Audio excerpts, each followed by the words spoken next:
El éxito no determina que todo saldrá bien. No había quien le detuviera. Era de hecho el hombre perfecto, con las cualidades necesarias para llegar a lo más alto.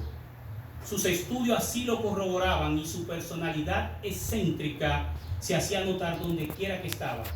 Sin duda su perfil calzaba a la perfección con lo que demanda todo ganador. Arturo tenía un espíritu insaciable, un frenesí al máximo. Estaba listo para salir a conquistar el mundo. Sus años de preparación habían valido la pena.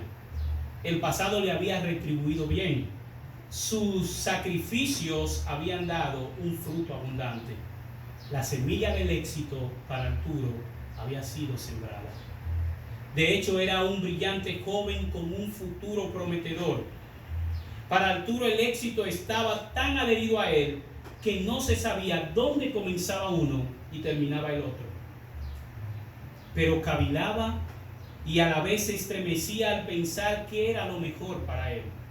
Este joven terminaba de cursar sus estudios pastorales y estaba listo para ser ordenado como pastor. Pero Arturo, un hombre de fuertes convicciones, albergaba temores en su corazón. Lo que le atemorizaba realmente no era su capacidad o el fallar ante los demás, sino lo que le atemorizaba realmente era cómo debía hacerlo.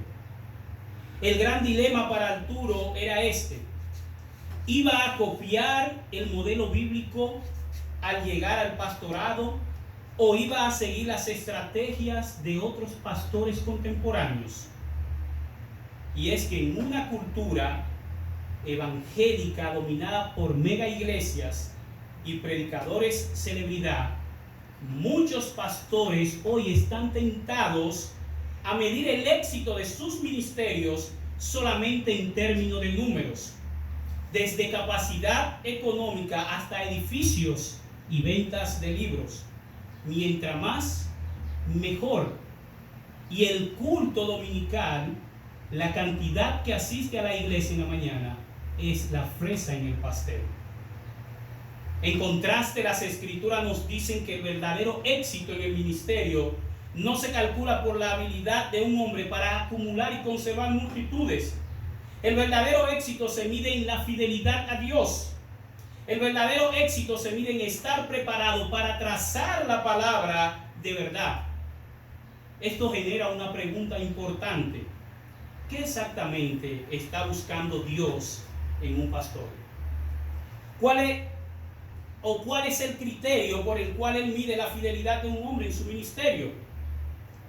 Así como Arturo piensa, debemos cuestionarnos hoy si la dirección en la que va nuestro ministerio es la correcta. Para algunos pastores, el éxito en sus iglesias se mide por la cantidad de miembros que tienen y la cantidad que van el domingo en la mañana, por sus grandes edificios y ventas de libros, por la cantidad de dinero que puedan llegar a tener, por sus predicaciones sensacionalistas llenas de la supuesta unción del Espíritu Santo. En 1 de Timoteo capítulo 4 versículos 6 al 11, Pablo da al joven Timoteo la clave para que el éxito acompañe al hombre de Dios. Pablo está dando instrucciones a Timoteo de cómo ser un buen ministro de Jesucristo. Y para esto, en primer lugar, debe evitar los errores de la apostasía. Segundo, debe desechar los mitos y las fábulas profanas. En tercer lugar, debe nutrirse con la palabra de Dios. En cuarto lugar, debe ejercer o ejercitarse en la piedad. Más importante aún, esperar en Cristo. Pablo enseña a Timoteo que el éxito está en ser un buen ministro de Jesucristo. ¿Cómo llegar a ser un buen ministro de Jesucristo? Primera de Timoteo capítulo 4 versículos 6 al 11 nos da 4 razones necesarias para llegar a ser un buen ministro de Jesucristo. El texto inspirado dice de la manera siguiente: si esto enseña a los hermanos, será buen ministro de Jesucristo, nutrido con las palabras de la fe y de la buena doctrina que ha seguido. Desecha las fábulas profanas y de viejas, ejercítate para la piedad. Porque el ejercicio corporal para poco es provechoso, pero la piedad para todo aprovecha, pues tiene promesa de esta vida presente y de la venidera. Palabra fiel es esta y digna de ser recibida por todos, que por esto mismo trabajamos y sufrimos oprobios, porque esperamos en el Dios viviente, que es el Salvador de todos los hombres, mayormente de los que creen. Esto manda y enseña. Primera de Timoteo nos va a hablar acerca de la importancia de enseñar de manera correcta la palabra de Dios. Y vamos a ver que para ser un buen ministro de la palabra de Dios debemos de poner mucho énfasis en la correcta interpretación de la palabra de Dios. ¿Cómo ser un buen ministro de Jesucristo? En primer lugar, para llegar a ser un buen ministro de Jesucristo, la primera razón que el texto nos da es dar a conocer las verdades de Dios. El texto comienza diciendo: si enseña esto a los hermanos. Pablo dice a Timoteo que donde reside el éxito para llegar a ser un buen ministro de Jesucristo es ponerse a la disposición de enseñar a los hermanos, de advertirle en cuanto a la apostasía. Porque en los primeros 5 versículos justamente se está desarrollando el tema de la apostasía. Y aquí Pablo va a advertir a Timoteo y a la iglesia de cómo llegar a no parecerse a los apóstatas, sino ser un buen ministro de Jesucristo. En primer lugar, debe estar nutrido con la palabra de fe. Debe animar a otros creyentes a estudiar por sí mismo la verdad de la fe. De hecho, los ministros se nutren de las verdades del cristianismo. Pero en segundo lugar, dice que debe de estar preparado en cuanto a la buena doctrina que ha seguido, en cuanto a ese cuerpo de verdades bíblicas que componen la doctrina cristiana y a la vez la correcta interpretación de las escrituras para no caer en el error. Porque Timoteo había seguido esa verdad. De hecho, Timoteo era un hombre apegado a la fidelidad de la palabra. El término puede significar que debe haber continuado en cuanto a lo que habían aprendido de su abuela y de su madre. Para dar a conocer las verdades de Dios, hay que ser nutridos con la palabra de Dios. Alimento sólido y no viandas. Y conocer doctrina, que es crecer espiritualmente. Estamos avanzando en cuanto a nuestro crecimiento y conocimiento de la palabra de Dios. Estamos dedicando el tiempo necesario para ser enseñado por Dios a través de su palabra. Si queremos avanzar, queridos hermanos, en lo espiritual, tenemos que nutrirnos de la palabra de Dios. Sabemos que una característica distintiva en el bebé al nacer tiene que ver con el cuidado materno, sobre todo con la alimentación adecuada para un desarrollo sano. Y es sabido que el seno proporciona los nutrientes necesarios para una alimentación balanceada. Pero cuando aparece un sustituto de la leche materna, entonces pueden presentarse situaciones en la salud del bebé.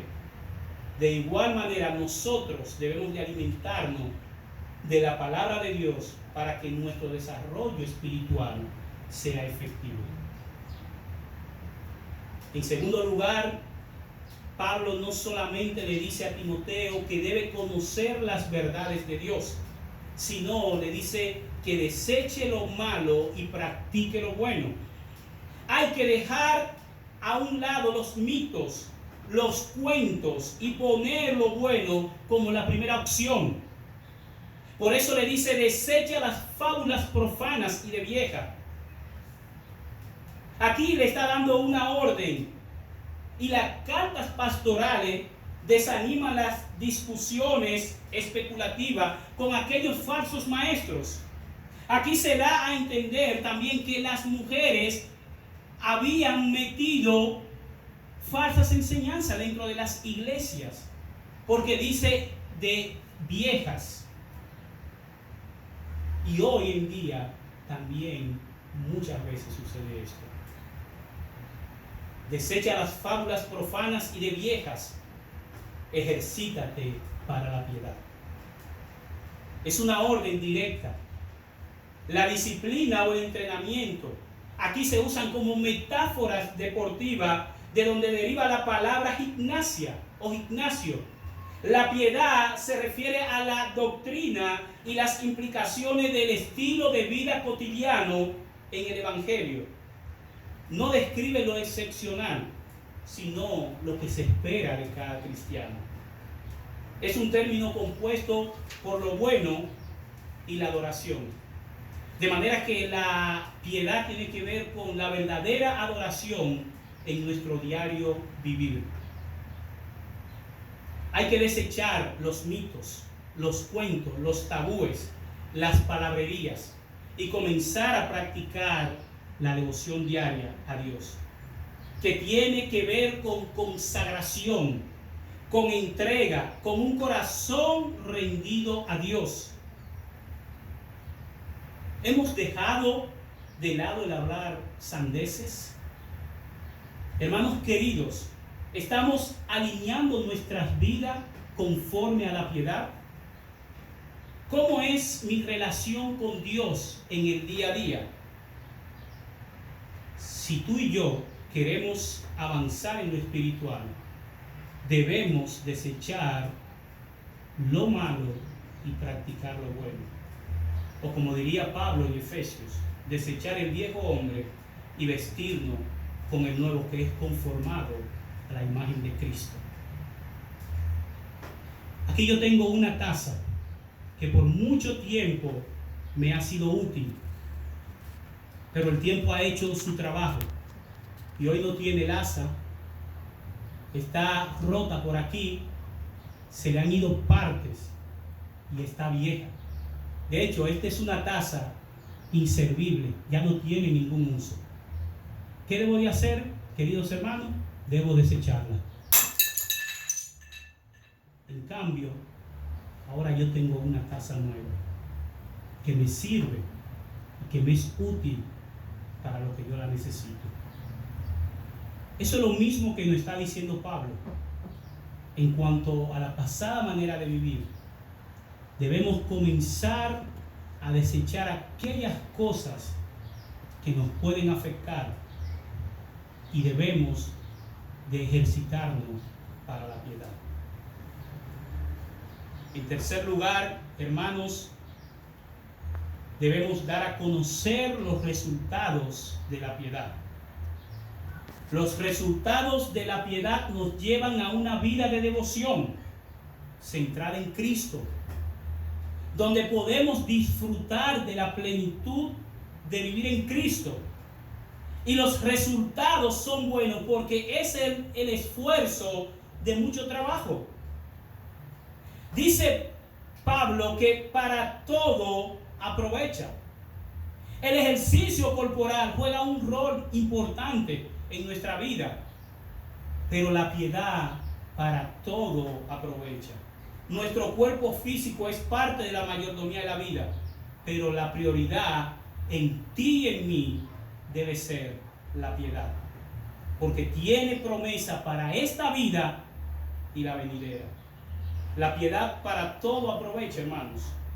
Lo que afecta el cuerpo es importante, pero lo que afecta el espíritu es eterno. El verdadero ejercicio es vivir una vida esforzada en Cristo Jesús. Y el ministro o el ministerio afecta el resultado del Evangelio. Por eso hay que saber cuán importante es la piedad en nuestra vida, porque es beneficiosa para todo y porque tiene trascendencia en esta vida y en la porvenir. Nos es útil ahora, pero también en la eternidad. Hermanos queridos, ¿se ven en nuestras vidas los cambios que está produciendo la piedad? ¿Somos conscientes que día a día debemos esforzarnos en ella para obtener sus beneficios? ¿Ven otros en nosotros ese deseo de Dios diariamente? Esforzándonos para venir a la iglesia y crecer. Si queremos avanzar en lo espiritual, tenemos que vivir la piedad como una norma de vida, desarrollando nuestro caminar con Dios, porque los hombres contemplan nuestras acciones, observan nuestra conducta. San Benito Biscop nació en el año 629 en Reinos Unidos, en el seno de una familia noble. A los 25 años siente el llamado de Dios para retirarse del mundo. Viaja a Roma y a su vuelta se dedica por entero al estudio de la Biblia y a la piedad. Realizará este viaje otras 4 veces, pues la ciudad eterna, Roma, le atrapa y desea quedarse a vivir allí. Pero el destino le tiene reservada a Inglaterra. Llega a ser abad del monasterio de Canterbury y se convierte en un gran relanzador de la religión cristiana en esa isla que estaba en decadencia. Durante su vida fue caracterizado por su devoción a Dios, su entrega a lo que le había llamado a hacer. Este hombre ejercitó su vida para la piedad cada día que vivió, porque solo buscó agradar a Dios. Y ese debe ser nuestro sentir, esa debe ser nuestra motivación para buscar a Dios. En cuarto lugar, queridos hermanos, o la cuarta razón para llegar a ser un buen ministro de Cristo es dar a conocer a Cristo. Pablo dice en el versículo 9 que este mensaje es digno de ser recibido por todos. La frase puede coincidir tanto con el versículo 8 como en el versículo 10. Y va a ser frecuente esta frase en la boca de Pablo para enfatizar la importancia de una afirmación que es de entero crédito, algo que debe escucharse porque tiene beneficio. Por esto mismo trabajamos y sufrimos, comienza diciendo el versículo 10, y trabajamos y nos esforzamos. Ambas son metáforas atléticas. Y la última habla de la palabra agonía o agonizar, que también se encuentra en Filipenses 2:16. Los creyentes confían plenamente en el carácter perfecto. Trabajamos, nos esforzamos, nos agobiamos para que la obra de Cristo prospere en la tierra. ¿Por qué razón? Porque esperamos en el Dios viviente, que es el Salvador de todos los hombres, mayormente de los que creen. Esperamos en el Dios viviente. Esta frase nos habla del Dios hacedor, del Dios creador, del Dios que sustenta el único Dios viviente, que es el Salvador de todos los hombres, pero de manera especial de aquellos que creen. Todo hombre es potencialmente salvo. Cristo murió por todos. Pero la fe va a tener efectividad en aquellos que creen, en aquellos que deciden depositar su confianza en Cristo Jesús. Y qué bueno, queridos hermanos, que nosotros hemos respondido a ese llamado y estamos dentro de aquellos que somos mayormente de los que creen. Esto manda y enseña. Tanto mandar como enseñar Son órdenes directas, son presentes para la actualidad, donde se nos dice que debemos de imponer esta verdad con altura. Cuando Pablo le dice a Timoteo, manda, le está diciendo, es como dándole una orden militar. Impone esta verdad y enseña, instruye, capacita, desarrolla el conocimiento espiritual entre los hermanos. Hay que enseñar cuán importante es el Evangelio. Por esto se nos alienta a trabajar de manera agónica por la causa de Cristo, a seguir esperando en el Salvador del mundo y a comunicar su verdad. ¿Qué estamos haciendo hoy por la causa de Cristo? ¿Estamos dando a conocer su nombre entre los perdidos? ¿Estoy gastando lo mejor de mí en el servicio a Dios? Si queremos avanzar en lo espiritual, debemos estar listos para servir a Dios y depositar nuestra confianza plenamente en Él. Cierto pastor dijo en su congregación que había un hombre rico, que si éste hubiera sido pobre, él le habría hablado acerca de la salvación de su alma, pero que él, como pastor, creía que sería presuntuoso hablarle de eso a dicho rico. Un día uno de los miembros de la congregación le preguntó al hombre rico: Señor, ¿ha aceptado usted al Salvador? Este hombre, conmovido y con lágrimas en los ojos, respondió: agradezco a usted que me haya hecho esta pregunta. Durante mucho tiempo he estado muy preocupado por esto y siempre pensé que el pastor algún día me hablaría de este importante asunto. Oh, cuánto he deseado que me hable de mi Salvador. Si me hubiera hablado, yo podría haber tenido tranquilidad. Hermanos, no nos callemos. Esperamos en el Salvador. Sigamos el ejemplo del Señor, quien a ricos y a pobres le anunció las buenas nuevas de salvación. Imitemos al apóstol Pablo, que dijo: a griegos y a no griegos, a sabios y a no sabios, soy deudor. Así que en cuanto a mí, pronto estoy para anunciarlo el Evangelio. Demos a conocer el Evangelio a todo hombre. Si queremos llegar a ser ministros guiados por Dios, debemos gastar tiempo en la palabra de Dios, aplicarla correctamente y vivir de acuerdo a sus pautas. Para esto se hace necesario, queridos hermanos, recordar que se hace urgente, en primer lugar, conocer las verdades de Dios, nutrido en la palabra de Dios y en la sana doctrina. Debemos desechar lo malo y crecer en lo bueno, poniendo la piedad como prioridad en nuestra vida. Piedad que debe ser parte de nuestro diario vivir, y no nos olvidemos de dar a conocer esa verdad del Evangelio que nos ha hecho libre, que nos mueve a servir a Dios y que nos lleva a seguir esperándole a Él. ¿Qué vas a hacer en cuanto a lo que Dios está demandando de ti? ¿Queréis ser un buen ministro del Evangelio? ¿Queréis anunciar las virtudes de aquel con poder? ¿Quieres tener una vida de impacto y vivir a la altura de lo que Cristo es? Es necesario que nosotros pongamos estas 4 razones en nuestra vida para poder avanzar en nuestro crecimiento espiritual. Señor, muchas gracias te damos en esta hora. Gracias por tu palabra. Gracias por tu verdad.